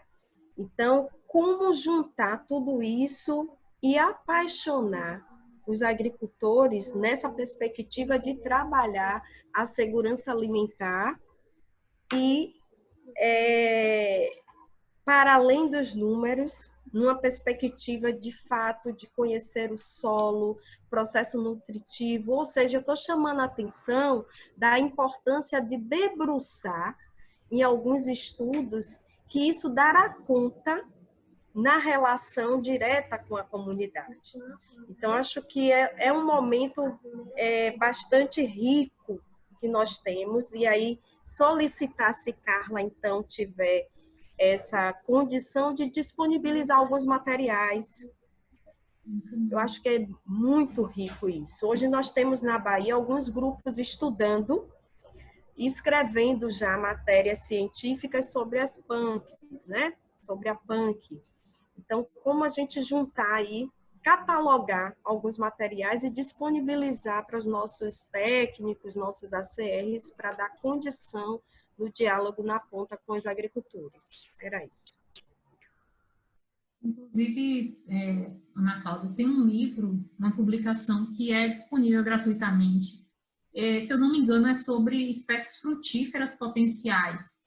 E tem uma seção só do Nordeste, falando de uma série de plantas que têm um potencial produtivo para o Nordeste e que muitas vezes não são tão exploradas, né? Não são tão incentivadas o seu cultivo. E muitas delas são consideradas PANC. São plantas que, às vezes, já existem na região e as pessoas não conhecem, de fato, o seu potencial. Né? Aqui, a gente trabalha no grupo de pesquisa chamado Lavoura Xerófilas, né? Que é o mesmo grupo do Aurélio, que trabalha com a questão do licuri, né? Que é referência hoje na Bahia para discutir. Na Bahia, eu acho que no Brasil todo, para discutir licuri, é Aurélio. Aurélio Carvalho, né? E que a gente trabalhou já com 2 espécies que são importantes em algumas regiões aqui, que é a pitomba da Bahia, né? Tentando desenvolver os aspectos agronômicos, de como produzir mesmo, como reproduzir, porque muitos não têm informações agronômicas. Se a pessoa quiser fazer um plantio, como é que faz? Como é que planta licuri? Então, a gente trabalhou já com a questão do licuri, da pitomba e de uma planta chamada mamãozinho de veado, que parece que é Piraí do Norte, o nome da cidade, de um estudante nossa da especialização, que o pessoal tem a tradição de fazer o doce de mamãozinho de veado, que é uma planta que você não dá nada, parece um graveto no meio da pastagem. Quando eu conheci, eu disse, cadê a planta? Cadê? 2 gravetinhos de nada no meio da pastagem, porque ela é muito impactada, normalmente está no meio de pastagens, e que traz um tubérculo no estilo da batata do umbuzeiro, que dá mais de 80 quilos. São plantas que são exploradas só pelo extrativismo para a produção de doce, serve para alimentação animal. Eu acho que aí na região de Bonfim, na MIC, eu vi algumas meninas, eu não lembro de qual povoado, mas aí da região de Bonfim, do entorno, que faz biscoito com polvilho tirado do mamãozinho de veado, que tem uma experiência, parece que voltada para a panificação. Então, são tantas possibilidades que a gente vai conversando com os agricultores, vai conhecendo, a gente vai descobrindo ainda mais. E para quem está dentro das instituições de ensino, que também faz pesquisa, a gente precisa dessa retroalimentação. A gente precisa ser demandado também pela sociedade daquilo que é necessário a gente pesquisar. Não adianta fazer pesquisa para engavetar, ou para cumprir números. A gente precisa fazer pesquisas que sejam, de fato, pautadas nas necessidades da agricultura familiar, principalmente para a gente que trabalha com agroecologia. Então, vocês também ocuparem esse espaço de demanda, esse espaço de requisição, porque a gente que é funcionário público, a gente tem que servir a sociedade. Eu falo por mim, falo também pelos colegas, que a nossa ideia, a nossa proposta, o nosso objetivo é sempre esse, estar em diálogo com os agricultores, com as comunidades, para estar fazendo pesquisas que, de fato, sejam relevantes para a nossa sociedade. Ótimo. E aí, pessoas, 12h10. O papo está ótimo, né? O anseio de alguns seria mais um tempo. Eu acho que a gente vai ter que construir, viu, Carla, um outro momento. Podemos pensar. Com um processo mais dialógico, inclusive, né? Pensando no tempo, no horário e tal. Mas, assim, um prazer enorme, né? Foi, assim, algo muito bacana para a gente. Eu acho que para os meninos vai ser muito importante também, para os meninos e para as meninas, né? Amanhã, lembrando, amanhã às 14 horas a gente vai ter outra videoconferência, onde a gente vai ter participação e a contribuição de 2 pessoas da direção. A Ana Cláudia, que está aqui nos ouvindo, né, enquanto dirigente estadual da FETRAF, e uma dirigente nacional. A gente vai começar o processo de mobilização hoje à tarde, porque o que a gente está avaliando? Quando a gente faz a atividade pela manhã, vocês têm a tarde e a noite para dar mais intensidade no processo de mobilização, além da manhã de amanhã. Então, é se organizar de fato. A gente sabe que internet é um problema, é tentar mobilizar quem puder, quem conseguir, ver o lugar mais acessível. Esses espaços são riquíssimos, né? A riqueza de hoje, toda vez que a gente sai de um espaço desse, né, Salvo? É a segunda semana que a gente está nessa modalidade, viu, Carla? Mas na semana passada, como o Saulo falou, disse que estava igual pinto no lixo. Porque tem sido muito empolgante, principalmente depois das conversas paralelas que a gente consegue construir, né? A partir dos grupos de WhatsApp. Os desdobramentos, né? Isso tem sido muito interessante para a gente. Lembrar que o processo de aprendizado não é só a palestra, né? Não é só a formação aqui da videoconferência. É a forma com que a gente utiliza e adequa esse conhecimento a partir das nossas vivências e das nossas realidades. E, no mais, agradecer a participação de todos e todas, tá? Fiquem fortes, fiquem seguros, protejam-se. Né? E amanhã a gente conversa de novo. Aliás, a gente vai conversar de novo mais tarde. Mas nesse espaço mais ampliado, amanhã a gente tem conversa de novo. Muito obrigada, Carlinha, mais uma vez. Né? Um abraço aí na família. Oportunidade. Obrigada. Essa família linda tua. E até mais.